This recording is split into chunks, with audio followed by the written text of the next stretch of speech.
कहाँ तो हमारा एक बहुत बड़ा राजस्थान का रुतबा था, लोग कहते थे बिहार यूपी से फर्जी डिग्रियां आ रही है। अब सारी फर्जी डिग्रियों का गैंगवार का अपराध का अड्डा राजस्थान बन गया। तो ये राजस्थान के सम्मान की भी बात है। और ये पीटीआई के साथ साथ आपकी हेल्पर की ले लो, आपकी जो वन विभाग की भर्तियां थी, जैन की भर्तियां थी, 2018 से लेकर 2023 के अंदर गहलोत राज में सबसे बड़ा जो घोटाला हुआ, वो रीट के अंदर भी बहुत से बड़े मगरमच्छ पकड़े जाते। ईडी की भी एंट्री हुई रीट के अंदर। आप देखा कांग्रेस के बड़े नेताओं के यहाँ कलाम कोचिंग सेंटर पे छापा पड़ा था। लेकिन होता क्या, जब ईडी रवाना होती है ना, उससे पहले ही समाचार पहुंच जाता है लोगों के पास कि ईडी कल आने वाली, तुम्हारे तो कागज पांडे इधर उधर कर लेता। हमने बजरी माफिया के खिलाफ बड़ी लड़ाई लड़ी थी और बजरी माफिया कहीं कह रहा था कि मुझे पहले ही पता लग गया कि ईडी आने वाली, इसलिए मैंने सामान इधर उधर कर दिया। ये सही बात है। और ये कौन करता है आप भी जानते हैं। ये देश किन परिस्थितियों से गुजर रहा है, जातीय नेटवर्क, दूसरी तरह की व्यवस्थाएं, तो इन व्यवस्थाओं को बदलने के लिए बहुत लंबा समय लगेगा। और अकेले व्यक्ति लड़के या राजस्थान में बदलाव इसलिए नहीं कर सकता कि राजस्थान में दो ही पार्टियां लगातार रही है, कांग्रेस बीजेपी। आज आप देखिए 1.25 साल के अंदर कांग्रेस पार्टी तमाम मुद्दे भूल के अपना टाइम पास करी। पंचायत राज के चुनाव में लग गई कांग्रेस। भूल गई कांग्रेस कि हमारी और भी कोई ड्यूटी है। भजनलाल सरकार के अंदर जिस तरह असफलताएं 1.25 साल के अंदर चली, जिस तरह भजनलाल सरकार को कौन चला रहा है, कितनी जगह पावर सेंटर बने हुए। दिल्ली में 2 पावर सेंटर है, तो यहाँ अलग से पावर सेंटर, 3 जगह अफसरों का अलग हो गया, संघ कार्यालय अलग हो गया, खुद का अलग हो गया। 5-5 जगह से मुख्यमंत्री अगर चल रहे हैं, उनको पता ही नहीं मुख्यमंत्री को कि मेरा आज का दिन क्या कार्यक्रम रहेगा और कल क्या रहेगा। कहीं खरबूजे काट के खिला रहे हैं, कहीं इनसे कोई माहौल थोड़ी बनेगा राजस्थान के अंदर। सब जानते हैं भजनलाल जी के अंदर कितना बचपना है। राजस्थान के बच्चों को अगर जाके पूछना है, भजनलाल जी हंसने लग जाते हैं। बच्चे ये कहते हैं कि हमें भजनलाल मत कहो और कुछ भी कह दो। ये मजाक एक राजस्थान के अंदर बन चुका है। आप अगर नहीं मानो तो मीडिया वाले के इस बात को मजाक कहते हैं, हनुमान जी ने मजाक कर दी। आप पूछ लो रोड चलते बच्चे को कि आप भजनलाल बनोगे, बोले मैं भजनलाल नहीं बनूंगा और कुछ बनूंगा। ये हालात राजस्थान की, मैं नहीं कह रहा हूँ, ये पूरा राजस्थान और देश चीख चीख के कह रहा है, क्योंकि उनकी कथनी और करने के अंदर कुछ भी नहीं। जब पूर्व मुख्यमंत्री ने क्या बयान दिया बताओ, वसुंधरा जी का बयान था कि पानी को लेकर अफसर सो रहे हैं और जनता त्रस्त है। आनंद फान के अंदर इन्होंने मंत्री के और कुछ अधिकारियों कार्रवाई की, मंत्री को डांट पिलाई। तो जब इनके लोग ही संतुष्ट नहीं है और जिस तरह बीजेपी गुटों में बंटी है, तो इन बच्चों की कौन सुनेगा? कौन इन नौजवानों के जो घाव है इन पे मरम पट्टी करेगा? आज दुर्भाग्य से मुझे लग रहा है कि राजस्थान के अंदर सिर्फ एक ही जंग चल रही है कि 5 साल हम और 5 साल हम, इनके पापों पर पर्दा डाले हम और इनके पापों पर पर्दा डाले हम। यही स्थिति है। और ये समय समय पे आप लोग ये भी कह रहे हैं, मुझे आप ये भी कह रहे हैं कि थर्ड फ्रंट बना तो नहीं, तो उसका मेरे पास तो इलाज ये कि मैं लड़ सकता हूँ। अब राजस्थान की जनता, जवान, किसान कब जागरूक होगा, उसका समय लगे, क्योंकि यहाँ थर्ड फ्रंट का रहा नहीं राजस्थान में। दूसरे हम स्टेट देखते हैं तो करीब स्टेट के अंदर गुजरात राजस्थान को छोड़ दें तो हर स्टेट में तीसरी चौथी पार्टियां राज कर चुकी है, राज कर रही है। सत्ता का बैलेंस रहता है वहां पे, किसी पार्टी की दादागिरी नहीं चलती। या दुर्भाग्य से होता, करोगे क्या बताओ मुझे? हाई कोर्ट, सुप्रीम कोर्ट, जिस तरह सुप्रीम कोर्ट और उपराष्ट्रपति के बीच जंग चल रही है, तो सुप्रीम कोर्ट, हाई कोर्ट इस बात को क्यों नहीं कर रहा है कि ऐसा ही भर्ती रद्द होनी चाहिए? कोर्ट को मना कौन कर रहा है? मंगा के करते रहते हैं। स्वतः संज्ञान ले ले, कोर्ट को तो सारे पावर है, लेकिन कोर्ट ऐसे काम नहीं करेगा। दूसरे मामलों में उसको बुलाया, तलब किया, 24 घंटे बिठाया, 12 घंटे खबर बनाई। खबरें बनने से काम नहीं चलेगा। हो क्या रहा है? एसआई भर्ती का जो घोटाला बहुत बड़ा है, और अगर लेवल फर्स्ट उस समय रद्द हो जाता और उस मामले की भी अगर सीबीआई जांच करते, जिस तरह के मंत्री हमारे राज्यवर्धन जी, उन तो लोकसभा के अंदर हमने दोनों साथ उठाया मामला, उनका भी था मेरा भी था कि रीट रद्द करो, इसमें कांग्रेस के नेताओं का, कांग्रेस के संगठन का, चंदा लेने वालों का, सबका नाम है। तो भूल क्यों गए अपनी बात? ये दिक्कत है, ये लोग अपनी बात भूल जाते हैं और फिर नई बात 9 दिन, ऐसा कहते हैं राजस्थान के अंदर, नई बात 9 दिन, उसके बाद बात पुरानी हो जाती है। तो रीट के अंदर भी अगर ईडी सीबीआई को जांच देते तो रीट में कांग्रेस के नेताओं के साथ साथ कई ब्यूरोक्रेट अंदर होते, कई मुख्यमंत्री के दावेदार पकड़े जाते रीट के अंदर, उस भर्ती में शिक्षा विभाग का जो उस समय का सिस्टम था। लेकिन नहीं हुई।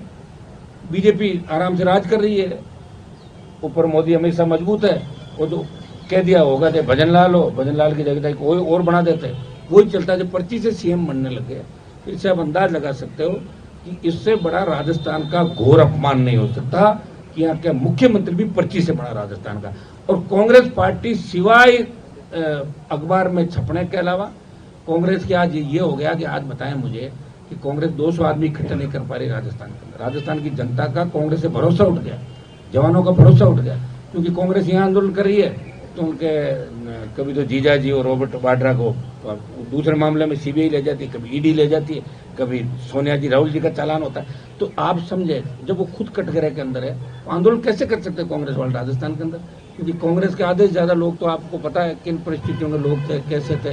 और आज भी कांग्रेस कितने गुटों के अंदर बटी है, तो भारतीय जनता पार्टी भी काम करे, कितने गुटों के, भजन लाल को अपनी कुर्सी बचानी है और दूसरे लोगों को दूसरा काम करना है। तो ये जो हम आंदोलन नया करने जा रहे हैं, परसों से शहीद स्मारक पे इस आंदोलन की शुरुआत होगी। एसआई भर्ती को लेके हमने भी प्रयास किया समय समय पर एसआई भर्ती रद्द हो, और रद्द होने के साथ साथ सरकार ये प्ली दे रही है कि साहब रद्द तो हम कर दें लेकिन फिर जांच नहीं होगी। तो जांच जारी रखो, आप जांच के लिए मना कौन करा? जांच जारी रखते हुए भर्ती को रद्द करो। और जितने बच्चे हमारे साथ आज खड़ी, कम से कम 50 से ज्यादा वो बच्चे यहाँ आए हुए हैं जो इंटरव्यू तक गए थे, कुछ गर्ल्स भी है, लड़के भी हैं। और ये जो संघर्ष समिति बैठी है, ये लगातार हर मामले को लेके ये आंदोलन शहीद स्मारक करती है। बच्चों को भगा दिया जाता है, लाठीचार्ज किया जाता है, मुकदमे दर्ज किए जाते हैं और फिर थक जाते हैं, क्योंकि ये जिस भी नेता पे भरोसा करता है वो नेता सो जाता है और ये इनको बाद में मिलता नहीं। तो फिर किसके भरोसे आंदोलन करेंगे बताएं मुझे? क्या भगत सिंह जी ने इस देश को आजादी इसलिए दिलाई कि इस दौर से हमें गुजरना पड़ेगा? कहने को तो मीडिया भी लोकतंत्र का चौथा स्तंभ है, लेकिन मीडिया भी सरकार के खिलाफ अगर ज्यादा छापता है तो ईडी मीडिया के यहाँ भी पहुंच जाती है, मीडिया के लोगों की भी तलाशी ले लेती है, सीबीआई पहुंच जाती है। तो हम सब मिलकर इस प्रदेश को बचा सकते हैं, इस देश को बचा सकते हैं। और आज नहीं तो कल किसी न किसी को तो आना ही होगा। तो राष्ट्रीय लोकतांत्रिक पार्टी एसआई भर्ती को रद्द कराना है। इसके अंदर 101 लोग पकड़े गए, जिसमें करीब 55-56 ट्रेनी सब इंस्पेक्टर थे और बाकी लोग जो उनको पेपर मुहैया करा रहे थे, आरपीएससी के 2 मेंबर, उनका परिवार। जब आरपीएससी के 2 मेंबर पकड़े गए, आप ये बताएं क्या इसलिए पकड़े गए गरीब तबके से आते हैं? तो संजय सोत्रे को तो नहीं पकड़ा, इंटरव्यू तो उन्होंने कराए थे, चेयरमैन तो वही थे, चेयरमैन के पास ही तो सारी सीक्रेसी रहती है, चेयरमैन के पास ही पेपर जो होता है कि TN लोग के अंदर चेयरमैन के पास चाबी रहती है। क्या संजय सोत्रे गहलोत का भी लाडला है और भजन लाल का भी लाडला है, वसुंधरा जी का भी लाडला था? तो ऐसा कैसे हो सकता है? आरपीएससी का पुनर्गठन क्यों नहीं हुआ? भंग क्यों नहीं की? हमने 18 के अंदर जब विधायक बन के इस मामले को वापस उठाया, जब 13 के अंदर हम थे, प्रिंट मीडिया ने मामला उठाया था कि आरपीएससी सब्जी मंडी बन गई और हबीब खां गोरान के बच्चों का नाम आया था। उस वक्त बड़ा विधानसभा मामला चला और सरकार ने गिरफ्तारी भी करी थी। ये तो मीडिया को मैं धन्यवाद दूंगा कि आप बार बार हर मामले को उठा रहे हो। सरकारी तंत्र तो विपक्ष है, वो कुछ नहीं उठा रहा। उनको भी कागज अगर ला के कोई मुहैया करवाते तो बच्चे जो खुद मेहनत करते हैं वो खुद ही सीसीटीवी निकालते हैं कहीं से व्यवस्था करके और ला के जब नेता जाके बोलते हैं। तो दुर्भाग्य से आरपीएससी के अंदर 1-2 तो आरोपी अभी बैठे हैं। पुनर्गठन कर क्या दिक्कत आ गई? सरकार चाहे जो बिल लाए, विधेयक लाए, कौन मना करा? दिल्ली में इनकी स्टेट में इनकी सरकार, अगर राष्ट्रपति के पास भेजना, एक ही दिन के अंदर गवर्नर राष्ट्रपति और 24 घंटे के अंदर आरपीएससी को पुनर्गठन का आदेश करा सकते हैं, आरपीएससी को भंग कर सकते हैं। लेकिन भंग इसलिए नहीं करेंगे ना, पूरे कुएं में भांग पड़ी है, किसी न किसी का रिश्तेदार। आज आपके जो गृह राज्य मंत्री, जिनके पास कोई फाइल तो नहीं जाती, लेकिन नाम के गृह राज्य मंत्री, उनका दामाद उनको सीबीआई ढूंढ रही खुद ही। तो सारे लोग कटघरे के अंदर है। तो मदद कौन करेगा? प्रॉपर्टी का काम करें ज्यादातर बीजेपी के नेता यहाँ पे, कि साहब मान लो कोई नहीं सुलटी तो हमें बता दो, हमें इतने में दे दो, हम इतने में आगे करा देंगे। तो धंधा चल पड़ा राजधानी के अंदर, धंधा चल पड़ा राजस्थान के अंदर, और इसका शिकार हो रहा आम आदमी, गरीब आदमी। जिस तरह की दुर्घटनाएं हो रही है, जिस तरह का नशा इस प्रदेश के अंदर फैल रहा है, MDMA, आपके जो नशे के नाम आपने नहीं सुना होगा, जिसमें व्यक्ति को कोई होश नहीं रहता, डोडा, पोस्त, अफीम, नशे के अंदर नंबर 1 की ओर बढ़ रहे हैं। रेप की घटनाएं जो हो रही है, जिस तरह मुख्यमंत्री को खुद को 5-5 बार धमकी मिल गई, आप बताओ। तो मुख्यमंत्री खुद ही सुरक्षित नहीं है। अरे 1 बार मिल जाए, 2 बार मिल जाए, 5-5 बार धमकी, ये कितनी बड़ी विडंबना है कि प्रदेश के मुख्यमंत्री को लोगों ने मजाक बना लिया, हर कोई धमकी दे देता उनको। तो कहाँ कानून का राज राजस्थान के अंदर? और पुलिस निर्दोषों को गिरफ्तार करने, पीटने के अंदर अपनी पीठ थपथपाती है। यहाँ स्थिति बहुत भयावह है राजस्थान के अंदर।